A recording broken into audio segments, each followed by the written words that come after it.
Hi all, welcome back to my channel homely vlogs in Kannada. ಈ ವಿಡಿಯೋದಲ್ಲಿ ನಾನು ನನ್ನ ಫ್ರೈಡೇ ಹೇಗೆ ಇತ್ತು, ನನ್ನ ಡೇ ಹೇಗೆ ಹೋಯಿತು ಅನ್ನೋದನ್ನು ಶೇರ್ ಮಾಡ್ತಾಯಿದ್ದೀನಿ. ಇಷ್ಟ ಆದರೆ ಪ್ಲೀಸ್ ಒಂದು ಲೈಕ್ ಕೊಡೋದನ್ನು ಮರಿಬೇಡಿ. ಫ್ರೈಡೇ ಆ್ಯಸ್ ಯೂಶುವಲ್ ನಾನು ಮಾರ್ನಿಂಗ್ ಎಲ್ಲ ಪೂಜೆ ಮುಗಿಸ್ಕೊಂಡೆ. ಈಗ ಧನುರ್ಮಾಸ ಆಗಿರೋದ್ರಿಂದ ಎವ್ರಿಡೇ ನಾವು ಈ ಥರ ಬೆಳಗ್ಗೆನೇ ಪೂಜೆ ಮುಗಿಸ್ಕೊಂಡು ನಾವು ಹರಳಿ ಮರಕ್ಕೆಲ್ಲ ಹೋದರೆ ಮತ್ತು ನವಗ್ರಹ ಎಲ್ಲ ಸುತ್ತಿದ್ರೆ ತುಂಬ ಒಳ್ಳೆಯದು ಅಂತ ಹೇಳ್ತಾರೆ. ಬಟ್ ನಾನು ಅದೆಲ್ಲ ಏನೂ ಮಾಡ್ತಾಯಿಲ್ಲ. ಮತ್ತು ಎವ್ರಿಡೇ ಮಾರ್ನಿಂಗ್ ಪೂಜೆನೂ ನಾನು ಮಾಡ್ತಾಯಿಲ್ಲ. ಫ್ರೈಡೇ ಮಾಡಿದ್ದೀನಿ. ಇನ್ನು ಮಿಕ್ಕಿದ ದಿನ ಎಲ್ಲ ಮಾಮೂಲಿ ನಾನು 8 o'clock ಅಥವಾ 9 o'clock ಹಾಗೇ ಪೂಜೆ ಮುಗಿಸ್ಕೋತೀನಿ. ಮತ್ತು ನನಗೆ ಫ್ರೈಡೇನೇ ಬೆಳಗ್ಗೆನೇ ಕೆಲಸ ಎಲ್ಲ ಮುಗ್ದಿದ್ದರಿಂದ ನನಗೆ ಬೇರೆ ಏನೂ ಕೆಲಸ ಇರಲಿಲ್ಲ. ಅದಕ್ಕೆ ಸ್ವಲ್ಪ ಫ್ರಿಡ್ಜ್ ಕ್ಲೀನಿಂಗ್ ಮಾಡೋಣ ಅಂತ ಮಾಡ್ತಾಯಿದ್ದೀನಿ. ಯೂಶ್ವಲಿ ನಾನು ಫ್ರೈಡೇಸು ಯಾವುದೂ ಕ್ಲೀನಿಂಗ್ ಕೆಲಸ ಇಟ್ಕೊಳ್ಳೋದಿಲ್ಲ. ಫ್ರಿಡ್ಜ್ ಕ್ಲೀನ್ ಮಾಡಿದ್ರೆ ಏನೂ ಆಗೋಲ್ಲ, ಡಸ್ಟಿಂಗ್ ಎಲ್ಲ ಮಾಡಬಾರ್ದು, ಮತ್ತು ಜಾಡೆಲ್ಲ ಕಟ್ಟಿರುತ್ತಲ್ವ ಅದನ್ನೆಲ್ಲ ಫ್ರೈಡೇಸ್ ಕ್ಲೀನ್ ಮಾಡಬಾರ್ದು ಅಂತ ಹೇಳ್ತಾರೆ. ನಾನು ಅದಕ್ಕೆ ಫ್ರಿಡ್ಜ್ ಕ್ಲೀನ್ ಮಾಡೋಣ ಅಂತ, ಫ್ರಿಡ್ಜ್ ಕ್ಲೀನ್ ಮಾಡಿದ್ರೆ ಏನೂ ಆಗೋಲ್ಲ ಅಂತ ಫ್ರಿಡ್ಜ್ ಕ್ಲೀನ್ ಮಾಡ್ತಾಯಿದ್ದೆ. ಫ್ರಿಡ್ಜ್ನ ಬಂದು ನಾನು ಆಯುಧ ಪೂಜೆ ಟೈಮಲ್ಲಿ ಫ್ರಿಡ್ಜ್ನ ಕ್ಲೀನ್ ಮಾಡಿದ್ದಿದ್ದು. ಅದಾದಮೇಲೆ ಏನೂ ಅಷ್ಟೊಂದು ಗಲೀಜೇನಾಗಿರಲಿಲ್ಲ. ಆಗಲೇ ನಾನು ಲಾಸ್ಟ್ ವೀಡಿಯೋಗಳಲ್ಲೆಲ್ಲ ಹೇಳಿದ್ದೀನಿ, ಒಂದು ಸ್ವಲ್ಪ ಗಲೀಜಾಗಿದ್ದರೂ ನಾನು ಅಲ್ಲಿಂದ ಅಲ್ಲಿಗೆ ಕ್ಲೀನ್ ಮಾಡ್ಕೋತಾ ಇರ್ತೀನಿ. ಮತ್ತು ವೆಜಿಟೇಬಲ್ಸ್ ಎಲ್ಲ ಕಡಿಮೆ ಇತ್ತು, ವೆಜಿಟೇಬಲ್ಸ್ ಎಲ್ಲ ಖಾಲಿಯಾಗಿತ್ತು. ಮತ್ತು ಶುಂಠಿ ಬೆಳ್ಳುಳ್ಳಿ ಪೇಸ್ಟ್ ಅದೆಲ್ಲ ಮಾಡ್ಕೋಬೇಕಾಗಿತ್ತು ನಾನು. ಅದಕ್ಕೆ ಫ್ರಿಡ್ಜ್ ಹೇಗಿದ್ದರೂ ಕ್ಲೀನ್ ಮಾಡಿಬಿಡೋಣ ಒಂದೇ ಸಾರಿ, ಆಮೇಲೆ ವೆಜಿಟೇಬಲ್ಸ್ ಎಲ್ಲ ತೊಗೊಂಬರೋಣ ಅಂತ ಹೇಳಿ ನಾನು ಎಲ್ಲನೂ ಕ್ಲೀನ್ ಮಾಡ್ತಾಯಿದ್ದೆ. ಫ್ರಿಡ್ಜೆಲ್ಲ ಒಂದು ಕ್ಲೀನ್ ಕ್ಲಾತಲ್ಲಿ ನಾನು ಎಲ್ಲ ನೀಟಾಗಿ ಒರೆಸ್ಕೊಂಡಿದ್ದೀನಿ. ಏನೂ ಜಾಸ್ತಿ ಏನೂ ಗಲೀಜಾಗಿರಲಿಲ್ಲ. ಹಾಗೆ ಕೊತ್ತಂಬರಿ ಸೊಪ್ಪು ಮತ್ತು ಕರಿಬೇವು ಅದನ್ನೆಲ್ಲ, ಹಸಿಮೆಣಸಿನ್ಕಾಯಿ, ನಿಂಬೆಹಣ್ಣು ಅದನ್ನೆಲ್ಲ ನಾನು ಹಾಗೆ ನೀಟಾಗಿ ಡಬ್ಬದಲ್ಲಿ ಜೋಡಿಸಿ ಇಟ್ಕೊಂಡಿದ್ದೀನಿ. ಮತ್ತು ರೇರಾಗಿ ಯೂಸ್ ಮಾಡುವಂತಹ ಕಾಳುಗಳು ಅದನ್ನೆಲ್ಲ ನಾನು ಫ್ರಿಡ್ಜಲ್ಲೇ ಸ್ಟೋರ್ ಮಾಡಿ ಇಟ್ಕೊಳ್ತೀನಿ. ಸಾಸ್ ಎಲ್ಲ ಇಟ್ಟಿದ್ದೀನಿ. ಇನ್ನು ಶುಂಠಿ ಬೆಳ್ಳುಳ್ಳಿ ಪೇಸ್ಟ್ ಮತ್ತು ಸ್ಪೈಸಸ್ನೆಲ್ಲ ತಂದಿಡಬೇಕು. ಅದನ್ನೆಲ್ಲ ನಾನು ಫ್ರಿಡ್ಜಲ್ಲೇ ಸ್ಟೋರ್ ಮಾಡಿ ಇಟ್ಕೊಳ್ತೀನಿ. ಮತ್ತು ಹಸಿ ಬಟಾಣಿನ ಫ್ರೀಝರಲ್ಲಿ ಸ್ಟೋರ್ ಮಾಡಿ ಇಟ್ಕೊಳ್ತೀನಿ. ಫ್ರೀಝರಲ್ಲಿ ಸ್ಟೋರ್ ಮಾಡಿ ಇಟ್ಕೊಂಡ್ರೆ ನಿಮಗೆ ತುಂಬ ದಿನಗಳ ಕಾಲ ಅದು ಹಾಗೇ ಇರುತ್ತೆ ಫ್ರೆಶ್ ಆಗಿ. ನೀವು ಕುಕ್ ಮಾಡೋದು ಒಂದು 10 minutes ಅಂತ ನೀವು ಹೊರಗಡೆ ಎತ್ತಿಟ್ಕೊಂಡು ಆಮೇಲೆ ಕುಕ್ಕಿಂಗ್ಗೆ ಯೂಸ್ ಮಾಡ್ಕೋಬೋದು. ಮತ್ತು ಹಾಲಿನ ಕೆನೆಗಳನ್ನು ನಾನು ಸ್ಟೋರ್ ಮಾಡಿ ಹಾಲಿನ ಕೆನೆ ಸುಮಾರು ಕಲೆಕ್ಟ್ ಮಾಡಿದ್ಮೇಲೆ ನಾನು ಅದನ್ನು ಬೆಣ್ಣೆ ಮಾಡ್ಕೋತೀನಿ. ಹೋಮ್ ಮೇಡ್ ಬೆಣ್ಣೆ ಮಾಡಿಕೊಂಡು ನಾನು ಅದನ್ನು ಮಕ್ಕಳಿಗೆ ದೋಸೆಗೆಲ್ಲ ಯೂಸ್ ಮಾಡ್ತೀನಿ. ನಾನು ಬೆಣ್ಣೆ ದೋಸೆ ಎಲ್ಲ ಇಷ್ಟಪಡ್ತಾರೆ. ಜಾಸ್ತಿ ಬೆಣ್ಣೆ ಇದ್ದರೆ ನಾನು ಅದರಲ್ಲಿ ತುಪ್ಪ ಕೂಡ ಮಾಡಿಕೊಂಡು ದೇವರಿಗೆ ಉಪಯೋಗಿಸ್ಕೋತೀನಿ. ದೀಪ ಹಚ್ಚೋದಕ್ಕೆಲ್ಲ ಉಪಯೋಗಿಸ್ಕೋತೀನಿ ನಾನು. ಮತ್ತು ನಾನು ಅಡುಗೆಗೆ ಇವತ್ತು ಅವರೆಕಾಳು ಸಾಂಬಾರು, ಅಂದರೆ ಈಸಿ ವೇಯಲ್ಲಿ ಅವರೆಕಾಳಿನ ಹುಳಿಯನ್ನು ಮಾಡೋದು ಹೇಗೆ ಅನ್ನೋದನ್ನು ರೆಸಿಪಿ ಶೇರ್ ಮಾಡ್ತಾಯಿದ್ದೀನಿ. ಕ್ವಿಕ್ಕಾಗಿ ಆಗುತ್ತೆ ಮತ್ತು ಸಿಂಪಲ್ಲಾಗಿ ರುಬ್ಬ ಹಾಕ್ತೆ ಹೇಗೆ ಮಾಡೋದು ಅನ್ನೋದನ್ನು ಶೇರ್ ಮಾಡ್ತಾಯಿದ್ದೀನಿ. ಈಗ ಬಂದು ತುಂಬ ಫ್ರೆಶ್ಶಾಗೆ ಸಿಗ್ತಾಯಿದೆ ಅಲ್ವಾ ಅವರೆಕಾಯಿ ಎಲ್ಲ. ಇದು ಬಂದು ನಮ್ಮ ತೋಟದ್ದೇನೆ, ಅತ್ತೆ ಅವರು ಕೊಟ್ಟು ಕಳಿಸಿರೋದು. ಚೆನ್ನಾಗಿರುತ್ತೆ, ಸೊನೆಯಾಗಿರುತ್ತೆ.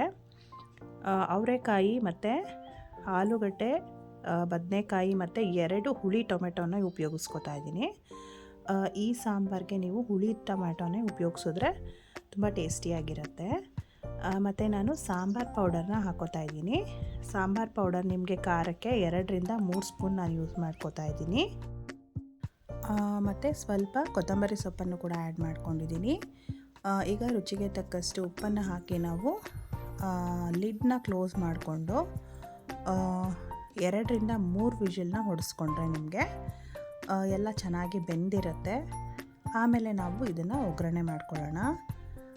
ಅವರೆಕಾಯಿ ಜಾಸ್ತಿ ಉಪಯೋಗಿಸೋದ್ರಿಂದ ವಾಯಿ ಅಂತ ಹೇಳ್ತಾರಲ್ವ, ಅದಕ್ಕೆ ನಾವು ಅವರೆಕಾಯಿ ಸಾಂಬಾರು ಮಾಡೋವಾಗ ಬೆಳ್ಳುಳ್ಳಿಯನ್ನು ಜಾಸ್ತಿ ನಾವು ಉಪಯೋಗಿಸ್ಕೋಬೇಕಾಗತ್ತೆ. ಅಂದರೆ ಒಗ್ಗರಣೆಗೆ ನಾನು ಬೆಳ್ಳುಳ್ಳಿನ ಜಾಸ್ತಿ ಹಾಕಿ ಒಗ್ಗರಣೆ ಮಾಡ್ಕೋತೀನಿ. ತುಂಬ ಸಿಂಪಲ್ ಮತ್ತು ತುಂಬ ಟೇಸ್ಟಿಯಾಗಿರುತ್ತೆ. ಅವರೆಕಾಯಿ ಫ್ರೆಶ್ ಆಗಿದ್ರಂತೂ ಈ ರೆಸಿಪಿ ತುಂಬ ಚೆನ್ನಾಗಿರುತ್ತೆ. ಹಾಗೆ ಇದಕ್ಕೆ ನೆಂಚ್ಕೊಳ್ಳೋದಕ್ಕೆ ನಾನು ಹೂಕೋಸು ಬಜ್ಜಿನ ಮಾಡಿದ್ದೆ. ಬಜ್ಜಿ ಯೂಶ್ವಲಿ ನೀವು ಹೀರೆಕಾಯಿ ಮತ್ತು ಮೆಣಸಿನ್ಕಾಯಿ ಬಜ್ಜಿ ಆ ಥರ ಮಾಡ್ತಿರ್ತೀರ ಅಲ್ವಾ. ಹೂಕೋಸಲ್ಲೂ ಕೂಡ ನೀವು ಬಜ್ಜಿನ ಮಾಡಿದ್ರೆ ತುಂಬ ಚೆನ್ನಾಗಿರುತ್ತೆ. ಅದನ್ನು ಕೂಡ ನಾನು ರೆಸಿಪಿನ ಶೇರ್ ಮಾಡಿದ್ದೀನಿ. ಏನಿಲ್ಲ, ಮಾಮೂಲಿ ನಾವು ಬಜ್ಜಿ ಹಿಟ್ಟನ್ನು ಹೇಗೆ ಕಲಿಸ್ಕೋತೀವಿ, ಕಡಲೆ ಹಿಟ್ಟು, ಸ್ವಲ್ಪ ಸೋಡಾ ಮತ್ತು ಅಚ್ಕಾರದ ಪುಡಿ ಮತ್ತು ಉಪ್ಪನ್ನು ಹಾಕಿ ನಾನು ಬಜ್ಜಿ ಹಿಟ್ಟನ್ನು ರೆಡಿ ಮಾಡ್ಕೊಂಡಿದ್ದೀನಿ. ಮತ್ತು ನಾನು ಅದಕ್ಕೆ ಈ ಹೂಕೋಸು ಇರುತ್ತಲ್ಲ ಅದನ್ನೆಲ್ಲ ನಾವು ಕಟ್ ಮಾಡಿಕೊಂಡು ನೀಟಾಗಿ ವಾಶ್ ಮಾಡ್ಕೋಬೇಕಾಗತ್ತೆ. ಬಿಸಿನೀರಲ್ಲಿ ಸ್ವಲ್ಪ ಅರಿಶಿಣದ ಪೌಡರ್ನ ಹಾಕಿ ಬಿಸಿ ನೀರಲ್ಲಿ ನೀಟಾಗಿ ವಾಶ್ ಮಾಡಿಕೊಂಡು ಕಾದ ಎಣ್ಣೆಯಲ್ಲಿ ಬಜ್ಜಿನ ಬಿಡೋದು ಅಷ್ಟೇ. ಇಲ್ಲಿ ಸಾಂಬಾರಿಗೆ ನಾನು ಒಗ್ಗರಣೆನ ರೆಡಿ ಮಾಡ್ಕೋತಾ ಇದ್ದೀನಿ. ಸಾಂಬಾರೆಲ್ಲ ಎಲ್ಲನೂ ಬೆಂದಿದೆ ನೀಟಾಗಿ. ಇದಕ್ಕೆ ನೀವು ಸ್ವಲ್ಪ ಫ್ರೆಶ್ ಕಾಯಿ ತುರಿನ ಆ್ಯಡ್ ಮಾಡಿಕೊಂಡ್ರೆ ತುಂಬ ಚೆನ್ನಾಗಿರುತ್ತೆ.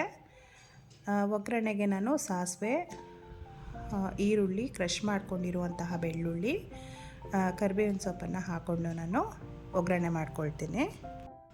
ಈ ಸಾಂಬಾರಿಗೆ ನೀವು ಮೇಯ್ನಾಗಿ ಹುಣಸೆಹಣ್ಣಿನ ಹುಳಿನ ಸೇರಿಸ್ಕೋಬೇಕಾಗತ್ತೆ. ನೀವು ಹುಣಸೆಹಣ್ಣಿನ ಹುಳಿ ಆ್ಯಡ್ ಮಾಡಿದಾಗ ನಿಮಗೆ ಸಾಂಬಾರು ತುಂಬ ಟೇಸ್ಟಿಯಾಗಿರುತ್ತೆ. ಈ ರೆಸಿಪಿನ ಬಂದು ನನಗೆ ಹೊಸ್ದಾಗಿ ಮದುವೆ ಆಗಿದ್ದಾಗ ನಾವು ಫಸ್ಟ್ ಒಂದು ಮನೆ ಮಾಡ್ಕೊಂಡಿದ್ವಿ.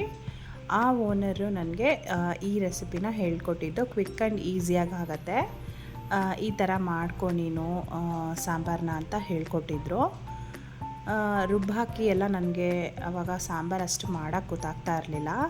ಅದಕ್ಕೆ ಅವರು ಈ ಥರ ಈಸಿಯಾಗಿ ಮಾಡ್ಕೊ, ಟೇಸ್ಟಿಯಾಗೂ ಇರುತ್ತೆ ಮತ್ತು ಕ್ವಿಕ್ಕಾಗೂ ಆಗುತ್ತೆ ಅಂತ ಹೇಳ್ಕೊಟ್ಟಿದ್ರು. ಅವ್ರ ಹತ್ರ ನಾನು ಸುಮಾರು ರೆಸಿಪೀಸ್ನ ಕಲ್ತಿದ್ದೀನಿ. ಅಂದರೆ ಅಡುಗೆ ಏನೂ ಕಲ್ತಿರಲಿಲ್ಲ ಅಲ್ವಾ ನಾನು ಮದುವೆ ಆದ ಹೊಸದ್ರಲ್ಲಿ.